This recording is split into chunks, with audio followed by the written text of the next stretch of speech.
Hello കൂട്ടുകാരെ, എല്ലാവർക്കും നിജോസ് വേൾഡിന്റെ പുതിയൊരു വീഡിയോയിലേക്ക് സ്വാഗതം. എല്ലാവരും സുഖമായിട്ടിരിക്കുന്നെന്ന് വിശ്വസിക്കുന്നു. ഞങ്ങളിവിടെ സുഖമായിട്ടിരിക്കുകയാണ്.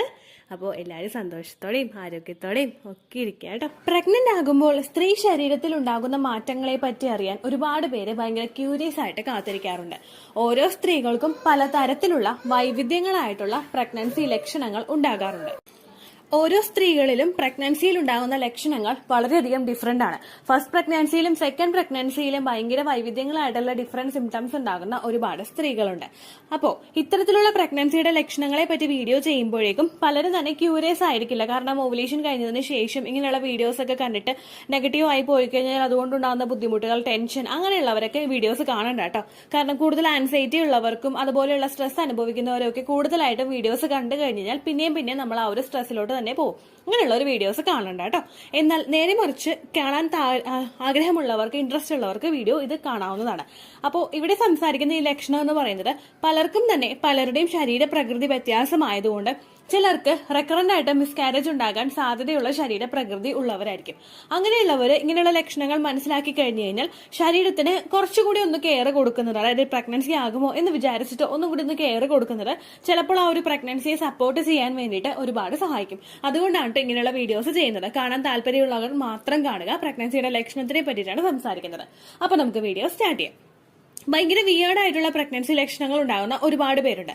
അങ്ങനെ വിയേർഡ് ആയിട്ടുള്ള പ്രഗ്നൻസി ലക്ഷണങ്ങളിൽ ഇവിടെ ഏറ്റവും ആദ്യം സംസാരിക്കാനായിട്ട് പോകുന്നത് വജൈനൽ ഇച്ചിങ്ങിനെ പറ്റിയിട്ടാണ്. വജൈനൽ ഇച്ചിങ് മാത്രമല്ല, നമുക്ക് ചൊറിച്ചിൽ അനുഭവപ്പെടുന്ന, പ്രഗ്നൻസി ആയതുകൊണ്ട് ചൊറിച്ചിൽ അനുഭവപ്പെടുന്ന മറ്റു 3 ഭാഗങ്ങളെ പറ്റിയിട്ടും ഇന്നത്തെ വീഡിയോയിൽ സംസാരിക്കുന്നുണ്ട്. ഈ 3 ഭാഗങ്ങളിലും പ്രത്യക്ഷമായിട്ടുള്ള ഒരു മാറ്റം നിങ്ങൾക്ക് കാണുന്നുണ്ടെങ്കിൽ നിങ്ങൾക്ക് പ്രഗ്നൻസി ഒരു പരിധി വരെ ഉറപ്പിക്കാനായിട്ട് സാധിക്കും. അപ്പോൾ ആദ്യത്തെ എന്ന് പറയുന്നത് വജൈനൽ ഇച്ചിങ് ആണ്. നമുക്ക് പല സ്ത്രീകൾക്കും പല സമയങ്ങളിലും വജൈനൽ ഇച്ചിങ് അനുഭവപ്പെടാറുണ്ട്. ഏറ്റവും കൂടുതൽ ഉണ്ടാകുന്നത് പീരിയഡ്സ് കഴിഞ്ഞിട്ടുള്ള സമയം. കാരണം നമ്മൾ പാഡ്സ്, അതുപോലെ മെൻസ്ട്രൽ കപ്സ്, അതുപോലെ ക്ലോത്ത് ഒക്കെ ഉപയോഗിക്കുന്നവരുണ്ടാകും. അതെല്ലാം ഉപയോഗിച്ചിട്ട് ആ പീരിയഡ്സ് കഴിയുന്ന ആ ഒരു സമയത്ത് നമുക്ക് ആ ഒരു മുറുക്കി വെച്ചതിന്റെയും പാഡ്സ് വെച്ചതിന്റെയും ഒക്കെ ഇറിറ്റേഷൻ കൊണ്ടിട്ട് പല സ്ത്രീകളിലും ഇച്ചിങ് ഉണ്ടാകും. ചിലർക്കെന്ന് പറയുന്നത് ഓവുലേഷൻ കഴിഞ്ഞതിന് ശേഷം ഇച്ചിങ് ഉണ്ടാകും, ഓവുലേഷൻ സമയങ്ങളിൽ ഇച്ചിങ് ഉണ്ടാകും. അപ്പോൾ പ്രധാനമായിട്ടും ഓവുലേഷൻ കഴിഞ്ഞതിന് ശേഷം ഇച്ചിങ് ഉണ്ടാവാനായിട്ടുള്ള ഒരു കാരണമായിട്ട് പ്രഗ്നൻസി ലക്ഷണം അവിടെ വരാറുണ്ട്. ഇങ്ങനെ ഉണ്ടാവാനായിട്ടുള്ള കാരണം എന്ന് പറയുന്നത് പ്രഗ്നന്റ് ആകുന്ന സമയത്ത് നമ്മളുടെ ശരീരത്തിൽ വജൈനൽ ഡിസ്ചാർജ് ഉണ്ടാവാറുണ്ട്. വജൈനൽ ഡിസ്ചാർജ് എന്ന് പറയുന്നത് നമ്മുടെ സെർവിക്സിൽ നിന്ന് വരുന്ന ഒരു ടൈപ്പ് ഡിസ്ചാർജ് ആണ്. ഈ ഡിസ്ചാർജിന്റെ അളവ് പ്രഗ്നന്റ് ആകുന്ന ഒരു സ്ത്രീക്ക് അതാകാത്തൊരു സ്ത്രീയെ അപേക്ഷിച്ച് കുറച്ചുകൂടി ക്വാണ്ടിറ്റി കൂടുതലായിരിക്കും. എല്ലാവരിലും പ്രഗ്നൻസി വജൈനൽ ഡിസ്ചാർജ് ഉണ്ടാകും എന്ന് നമുക്ക് പറയാനായിട്ട് സാധിക്കില്ല. എന്നാൽ അതുള്ള സ്ത്രീകളിൽ അതിന്റെ അളവ് എന്ന് പറയുന്നത് നോർമലി ഉള്ളതിനേക്കാളും കുറച്ചുകൂടി കൂടുതലായിരിക്കും. ഇങ്ങനെ ഡിസ്ചാർജ് വരുന്നത് പല സ്ത്രീകളിലും ഇച്ചിങ് അഥവാ ചൊറിച്ചിൽ ഉണ്ടാകുന്നതിന് കാരണമാകുന്നു. മറ്റൊരു ലക്ഷണമാണ് നമ്മളിൽ ഉണ്ടാകുന്ന ഹോർമോൺ ഷിഫ്റ്റ്. പെട്ടെന്നൊരു ഹോർമോൺ ചേഞ്ചസ് നമുക്ക് അവിടെ സംഭവിക്കുമ്പോഴേക്കും അതിന്റെ ഭാഗമായിട്ടും പലർക്കും ഇച്ചിങ്, ചൊറിച്ചിലും അനുഭവപ്പെടാറുണ്ട്. മൂന്നാമത്തെ റീസൺ എന്ന് പറയുന്നത് നമ്മളുടെ യൂട്രസിലോട്ട് ബ്ലഡ് സർക്കുലേഷൻ കൂടുന്നതോടൊപ്പം നമ്മുടെ സെർവിക്സിലോട്ടും നമ്മുടെ വജൈനയിലോട്ടും പ്രഗ്നൻസി സമയത്ത് ബ്ലഡ് സർക്കുലേഷൻ കൂടാറുണ്ട്. ഇതിന്റെ ഭാഗമായിട്ടും പലർക്കും വജൈനൽ ഇച്ചിങ് അനുഭവപ്പെടാറുണ്ട്. നാലാമത്തെ ഒരു ലക്ഷണം എന്ന് പറയുന്നത് ഈസ്റ്റ് ഇൻഫെക്ഷൻ ആണ്. പ്രഗ്നന്റ് ആകുന്ന പല സ്ത്രീകൾക്കും ഈസ്റ്റ് ഇൻഫെക്ഷൻ ഉണ്ടാവാറുണ്ട്. ഈസ്റ്റ് ഇൻഫെക്ഷൻ എന്ന് പറയുന്നത് നമുക്ക് നോർമലി ഏതൊരു സ്ത്രീക്കും അവരുടെ ഏതെങ്കിലും ഒരു ആർത്തവ കാലഘട്ടങ്ങളിൽ ഉണ്ടാകുന്ന ഒരു ഇൻഫെക്ഷൻ ആണ് ഈസ്റ്റ് ഇൻഫെക്ഷൻ എന്ന് പറയുന്നത്. നമുക്ക് കുറച്ച് തിക്കായിട്ടുള്ള വജൈനൽ ഡിസ്ചാർജ് ആയിരിക്കും ഉണ്ടാകുന്നത്. കുറച്ച് ചൊറിച്ചിൽ നമുക്ക് അനുഭവപ്പെടും. നമ്മളൊന്ന് ഹൈജീൻ നല്ലതുപോലെ ഒന്ന് ശ്രദ്ധിച്ചു കഴിഞ്ഞ് കഴിഞ്ഞാൽ ഈ ഒരു ഇൻഫെക്ഷൻ പെട്ടെന്ന് തന്നെ നമുക്ക് അങ്ങോട്ട് മാറിപ്പോവുകയും ചെയ്യും. ഇങ്ങനെയുള്ള ഇൻഫെക്ഷന്റെ ഭാഗമായിട്ടും സ്ത്രീകൾക്ക് വജൈനൽ ഇച്ചിങ് അനുഭവപ്പെടാം. അതായത് നമുക്ക് വജൈനയിൽ ചൊറിച്ചിൽ അനുഭവപ്പെടാം. ആ സ്കിന്നിന്റെ ഭാഗത്ത് ഉണ്ടാകുന്നതിനേക്കാളും കൂടുതൽ ഉള്ളിലോട്ടുള്ള ഭാഗങ്ങളിലായിരിക്കും നമുക്ക് ഇച്ചിങ് അനുഭവപ്പെടുന്നത്. ഇങ്ങനെ കൂടുതൽ ഇച്ചിങ് വന്നു കഴിഞ്ഞാൽ നമ്മൾ കൂടുതലായിട്ട് നമ്മളിങ്ങനെ മാതിക്കൊണ്ടിരിക്കാതെ നമ്മൾ കുറച്ച് നേരിയൊരു തിളച്ച വെള്ളമൊക്കെ, നേരിയ തണുപ്പുള്ള ചൂടുള്ള ഒരു വെള്ളമൊക്കെ നമുക്ക് ആ ഭാഗത്തൊക്കെ ഇട്ട് ഒന്ന് കഴുകുന്നത് നല്ലതായിരിക്കും. അതുപോലെ തന്നെ നമ്മൾ അണ്ടർവെയർ ഇടയ്ക്കിടയ്ക്ക്, അതായത് ഒരു രാവിലെയും വൈകുന്നേരം എന്നുള്ള കണക്കിൽ നമ്മൾ മാറ്റുന്നത് നല്ലതായിരിക്കും. ഒരുപാട് ടൈറ്റുള്ള ഡ്രസ്സുകൾ ധരിക്കുന്നത് അവോയ്ഡ് ചെയ്യുന്നതും നല്ലതായിരിക്കും കേട്ടോ. രണ്ടാമതായിട്ട് നമുക്ക് ഇച്ചിങ് അനുഭവപ്പെടുന്ന ശരീരഭാഗം എന്ന് പറയുന്നത് നമ്മുടെ ബ്രസ്റ്റ് ആണ്.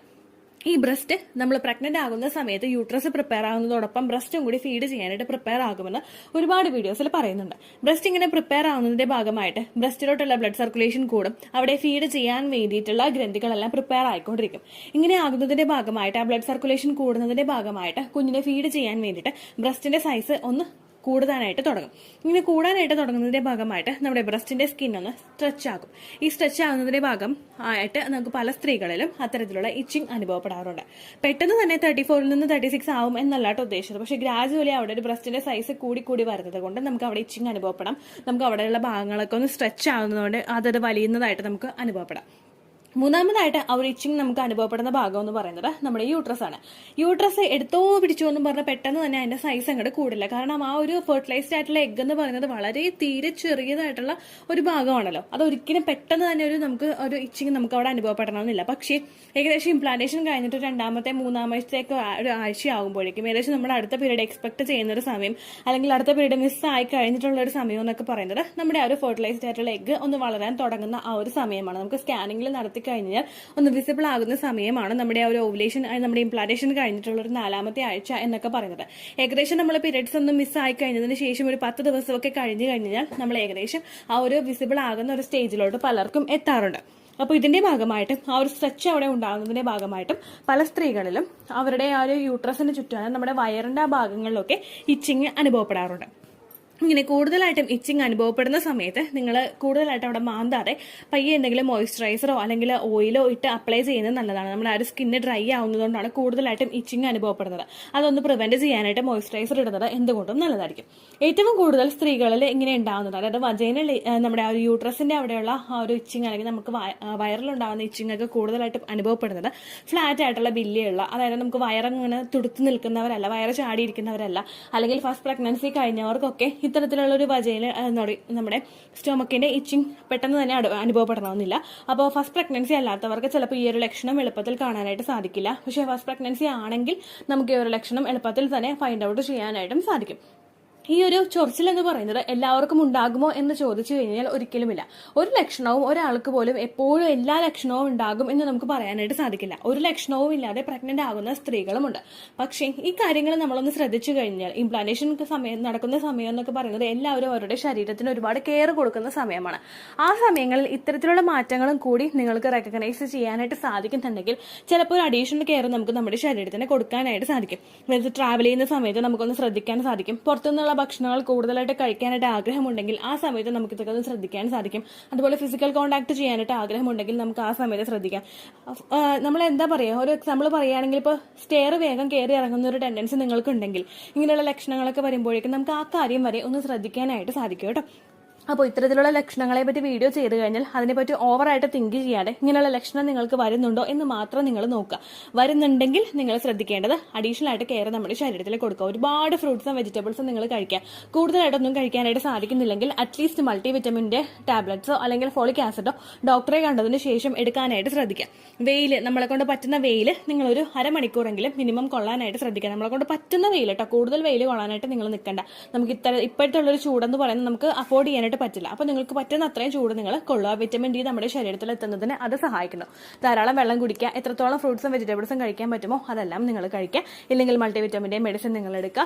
അതുപോലെ തന്നെ ഹെൽത്തി ആയിട്ടിരിക്കാനായിട്ട് ശ്രദ്ധിക്കുക. സ്ട്രെസ് ഇല്ലാതിരിക്കാനായിട്ട് ശ്രദ്ധിക്കുക കേട്ടോ. ഇത്രയും കാര്യങ്ങൾ ശ്രദ്ധിച്ചു കഴിഞ്ഞാൽ നിങ്ങൾക്ക് പ്രഗ്നൻസി സക്സസ്ഫുൾ ആക്കി എടുക്കാനായിട്ട് സാധിക്കും. ഇത്രയേ ഉള്ളൂ വീഡിയോ. യൂസ്ഫുൾ ആയി കാണുമെന്ന് വിശ്വസിക്കുന്നു. യൂസ്ഫുൾ ആവുന്നുണ്ടെങ്കിൽ ലൈക്ക് ചെയ്യുക, ഫ്രണ്ട്സിനൊക്കെ ഷെയർ ചെയ്ത് കൊടുക്കുക കേട്ടോ. എന്തെങ്കിലും സംശയം ഉണ്ടെങ്കിൽ നിങ്ങൾ കമൻസിൽ ചോദിക്കുക. പണ്ടത്തെ വീഡിയോയ്ക്ക് കമൻസ് ഇടുന്നവർക്ക് റിപ്ലൈ ലഭിക്കുന്നില്ലെങ്കിൽ ലേറ്റസ്റ്റ് ആയിട്ട് ഞാൻ ഏത് വീഡിയോ ആണോ അപ്ലോഡ് ചെയ്യുന്നത് അതിന് താഴെ കമൻറ്റ് ഒന്ന് കോപ്പി പേസ്റ്റ് ചെയ്യാനായിട്ട് ശ്രദ്ധിക്കുക കേട്ടോ. അതുപോലെ ഓവുലേഷൻ ഡേറ്റ് കാൽക്കുലേറ്റ് ചെയ്ത് തരാനായിട്ട് റിക്വസ്റ്റ് ചെയ്യുന്ന ആളുകൾ എത്രയാണോ സൈക്കിൾ ലെങ്ത് അത് മെൻഷൻ ചെയ്യാനായിട്ട് ശ്രദ്ധിക്കുക. സൈക്കിൾ ലെങ്ത് എന്നതുകൊണ്ട് ഉദ്ദേശിച്ചത് ഓരോ മാസവും എത്ര ദിവസം കൂടുമ്പോഴാണോ ബ്ലീഡിങ് വരുന്നത് അതാണ് സൈക്കിൾ ലെങ്ത്. കഴിഞ്ഞ മാസം ഒരു 8-ാം തീയതിയാണ് ബ്ലീഡിങ് ആയതെങ്കിൽ ഈ മാസം 6-ാം തീയതിയാണ് ബ്ലീഡിങ് ആയതെങ്കിൽ കഴിഞ്ഞ മാസം 8-ാം തീയതി മുതൽ ഈ മാസം 6-ാം തീയതി വരെ എത്ര ദിവസമുണ്ടോ അത് കാലണ്ടറിൽ എണ്ണി തിട്ടപ്പെടുന്നതാണ് നിങ്ങളുടെ സൈക്കിൾ ലെങ്ത്. സൈക്കിൾ ലെങ്ത് നമ്മൾ കൃത്യമായിട്ട് കാൽക്കുലേറ്റ് ചെയ്യുകയാണെങ്കിൽ ഓവുലേഷൻ ഡേറ്റ് എളുപ്പത്തിൽ കണ്ടുപിടിക്കാൻ വേണ്ടിയിട്ട് ഒരുപാട് ആപ്ലിക്കേഷൻസും ഒരുപാട് ഓൺലൈൻ ആയിട്ടുള്ള വെബ്സൈറ്റുകളും ഇന്ന് നമുക്ക് അവൈലബിൾ ആണ്. പ്ലേ സ്റ്റോറിൽ പോയിട്ട് ഓൺലൈൻ ഓവുലേഷൻ ട്രാക്കർ എന്ന് ടൈപ്പ് ചെയ്ത് കഴിഞ്ഞാൽ നിങ്ങൾക്ക് അതുമായിട്ട് ബന്ധപ്പെട്ടിട്ടുള്ള ആപ്ലിക്കേഷൻസ് കിട്ടും.